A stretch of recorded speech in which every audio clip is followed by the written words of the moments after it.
It's always envy-inducing to walk past an empty business class cabin to a crowded economy cabin, hoping that airlines take the easy step of upgrading some passengers for free. So why don't carriers always do this? And is there a way to score an upgrade? The biggest problem for airlines is the difference between the total seats in business and economy. With business capacity usually 10 to 20% of economy class, there would obviously be no way for carriers to offer everyone a seat. Airlines would then have to choose between which passengers deserve the seat, which sends them down another rabbit hole. This is the reason why, at the moments before departure, carriers would rather leave a seat empty than offer it to economy passengers for free.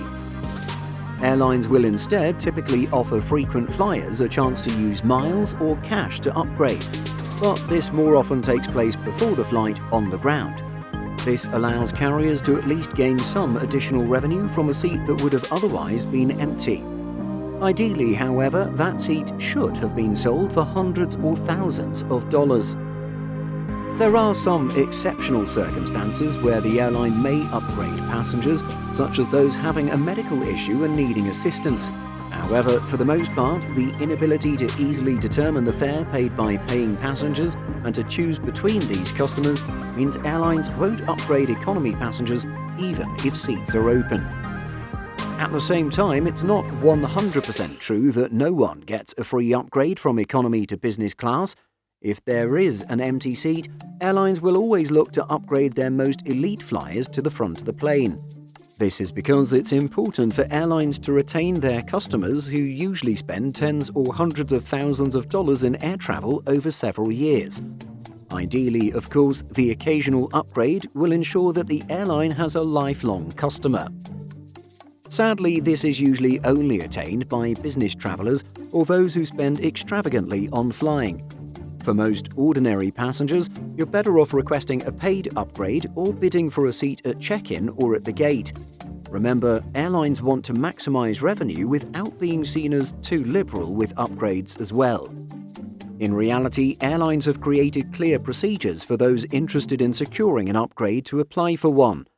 Virgin Atlantic, for example, charges £650 for an upgrade from premium economy to upper class on long-haul routes if you choose to on the flight. But if there are no takers, airlines will settle for a mostly empty cabin while lower classes might be packed. It's important to know that for airlines there is a break-even target for each route. This means that even if business class is empty one day, a full flight the next day can easily let them achieve their target revenue for the route. For now, airlines will avoid creating a system of free upgrades and expectations from passengers. Sorry for the disappointing news. Have you ever been upgraded? Or if this has happened multiple times, what's the best upgrade you've ever experienced? Share your stories by leaving a comment.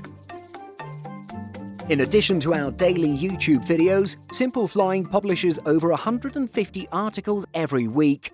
If you're looking for the latest aviation news and insights, visit simpleflying.com.